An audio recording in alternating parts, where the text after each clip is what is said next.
কিভাবে বুঝবেন আল্লাহ আপনার উপর অসন্তুষ্ট?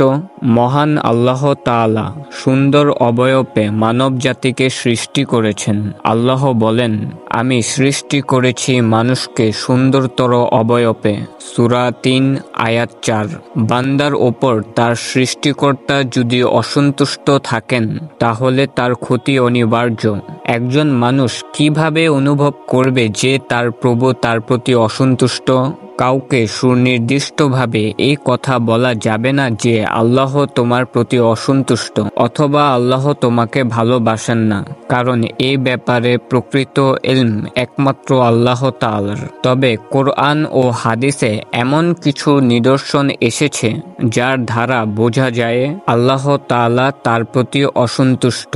নির্দয় হওয়া, অন্তর কঠোর হওয়া ও মানুষের প্রতি নির্দয় হওয়া, আপন জনের সঙ্গে মন্দ আচরণ করা। আর আল্লাহ যখন কোনো বান্দার ওপর রাগান্বিত হন তখন তার দিল থেকে দয়া উঠিয়ে নেন।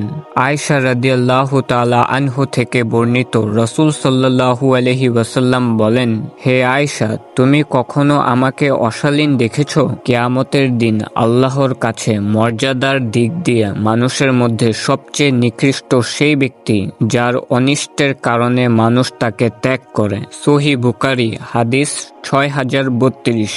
বরকত উঠিয়ে নেন। আল্লাহ তাআলা যখন কারো প্রতি অসন্তুষ্ট হন তখন তার জীবন থেকে বরকত উঠিয়ে নেন এবং তার ওপর বিভিন্ন ধরনের শত্রু নিয়োজিত করে দেন। আমি প্রত্যেককেই তার অপরাধের কারণে পাকড়াও করেছি। তাদের কারো প্রতি প্রেরণ করেছি প্রস্তর সহ প্রচণ্ড বাতাস।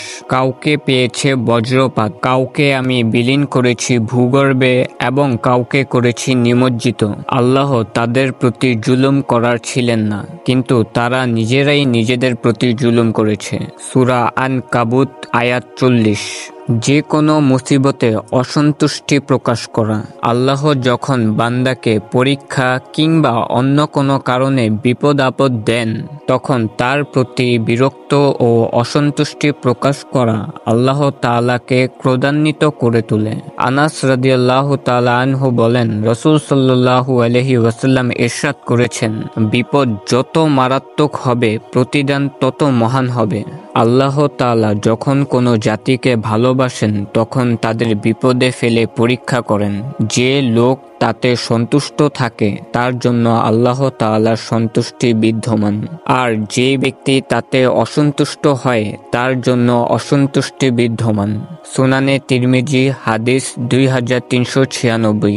আল্লাহর কাছে প্রার্থনা না করা। আল্লাহ তাআলা চান তার বান্দা তার কাছে প্রার্থনা করে। আল্লাহ বলেন, আর তোমাদের রব বলেছেন, তোমরা আমাকে ডাকো, আমি তোমাদের ডাকে সাড়া দিব।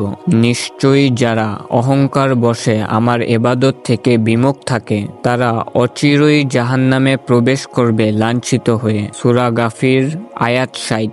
আবু হুরাইরা রাদিয়াল্লাহু তাআলা আনহু বলেন, রাসূল সাল্লাল্লাহু আলাইহি ওয়াসাল্লাম বলেন, আল্লাহ তাআলার কাছে যে ব্যক্তি প্রার্থনা করে না আল্লাহ তাআলা তার প্রতি অসন্তুষ্ট হন। তিরমিজি হাদিস ৩৩৭৩। অহংকারী হওয়া, সত্যকে গোপন করা, অন্যকে ছোট করার মানসিকতা থাকা, মানুষের মধ্যে প্রসিদ্ধি লাভ করার প্রচণ্ড আকাঙ্ক্ষা থাকা যার ফলে সে ভালো কাজ করে লোক দেখানো ও খ্যাতি লাভের জন্য। তার চাওয়া পাওয়া একমাত্র তার প্রবৃত্তিকে পূরণ করা। তার প্রবৃত্তি তার প্রভু হয়ে যায়। পরকাল থেকে সম্পূর্ণ থাকে সে উদাসীন। আল্লাহ তাআলা বলেন, নিঃসন্দেহে আল্লাহ তাদের গোপন ও প্রকাশ্য যাবতীয় বিষয়ে অবগত। নিশ্চয়ই তিনি অহংকারী পছন্দ করেন না। সূরা নাহল আয়াত ২৩। নেয়ামত অস্বীকার করা। প্রতিটি বান্দার ওপর দিন রাত ২৪ ঘন্টা আল্লাহ তাআলার হাজারো নেয়ামত বর্ষিত হচ্ছে, কিন্তু যারা অকৃতজ্ঞ তারা আল্লাহর অফুরন্ত নেয়ামত পেয়েও তা অস্বীকার করে। আল্লাহ তাদের প্রতি অসন্তুষ্ট হন। আল্লাহ বলেন, যদি তোমরা অস্বীকার করো, তাহলে তোমরা ক্ষতিগ্রস্তদের অন্তর্ভুক্ত হবে। তিনি তার বান্দাদের কাফের হয়ে পড়া পছন্দ করেন না। পক্ষান্তরে যদি তোমরা কৃতজ্ঞ হও তবে তিনি তোমাদের জন্য তা পছন্দ করেন। খেয়ানত করা, কথা ও কাজে যখন আপনি খেয়ানত করবেন তখন বুঝবেন যে আল্লাহ আপনার ওপর অসন্তুষ্ট, তাই আপনি আপনার জীবনে খেয়ানত করেই চলেছেন। আল্লাহ বলেন, আর যারা নিজের সঙ্গেই খেয়ানত করে তুমি তাদের পক্ষে বিতর্ক করো না।